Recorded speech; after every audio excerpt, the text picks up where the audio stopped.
Carnival is about to happen again for another year. As always, Rob, 3 weeks out from the Grand National Carnival of 2015, and you're really looking forward to it.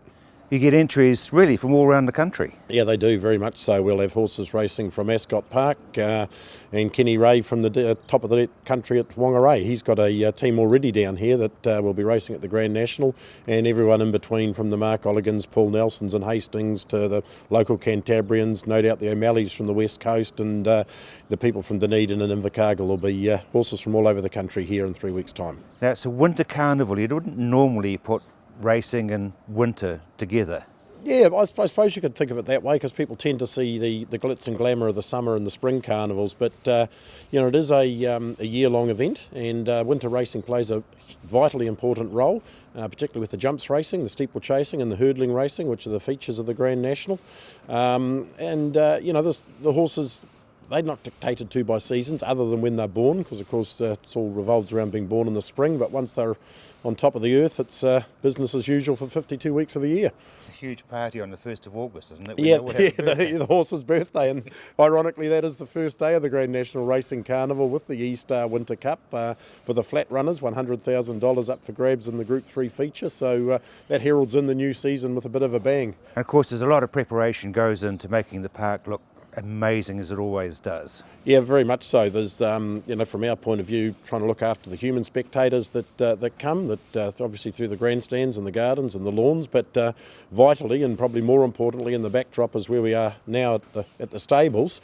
There's an awful lot of activity going on here as trainers and stroppers and stable hands prepare the horses, feed them, train them, get them fit, make sure that they're happy and contented, and looking forward to competing as the best they can. You've got new development ongoing around the park? Yeah, very much so. We're in the barn here at the moment that the club owns and leases to Peter Rudkin. It was built only a few months ago.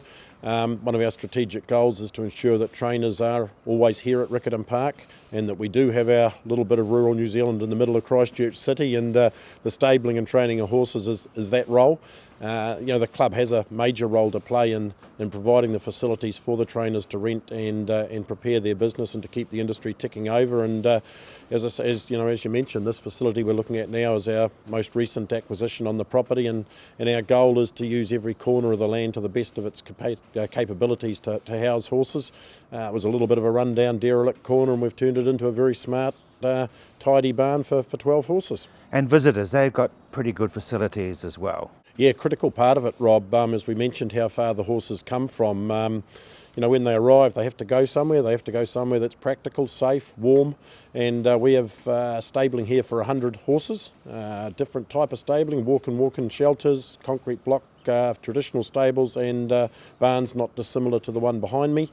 And just as the humans need to have a bed in a motel round the corner, the horses need to have somewhere here. Otherwise we can't conduct these big meetings. So big meets do happen, and you guys have got a mortgage on them. Well, we've got two of the best in the country with the Grand National Carnival in August, and of course Christchurch Casino New Zealand Cup week in the first week in November. So Canterbury in the south holds pride of place with those two carnivals, but the country, the length and breadth, has its major carnivals in all towns and all cities. So it's a revolving circus, if you like, as the racing season progresses.